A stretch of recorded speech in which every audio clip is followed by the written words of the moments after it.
Yes, hi, Andy. I'm really sorry I missed my homework, so I'm just checking with you. I'm on the zinc commodity, so we've got the international rate, and then I'm just going to be discovering at the same time with you. So just bear with me. So I'm looking on a 1 year period, and we can see that there's been quite a huge climb through to April, May, so the first half of the year, and then a huge sink again. Obviously, um, around, yeah, the Ukraine crap and everything was about here. There we go, around this point here. So anyway, so there's a big um, uh, descent, a big descent here in the price, and again it's climbing up, right? So if we look at that.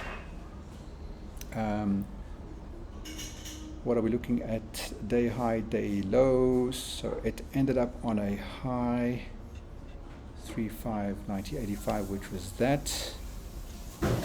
And then on the 52 week, it's not at its highest point.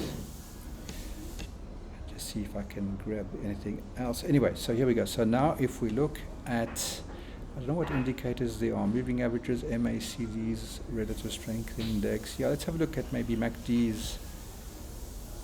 So what we can do is we can see here it's balance of power, and there's volume behind it. So there we go, balance of power. So theoretically it should be coming down a little bit now, but on the medium to long term it will be pointing upwards. And then if we look on a 3-year, we can see that the tendency, why is this not coming away? There we go. On the 3-year, we have a general uphill climb here. We can just ignore this Alp, this mountain peak, and this valley here. So just draw like a straightish line. We can see there is a general uphill trend that we are expecting this again on a short to medium term. And then we will look at the 5-year. That's where we're coming out with like 3 rolls, typically 3 rolls.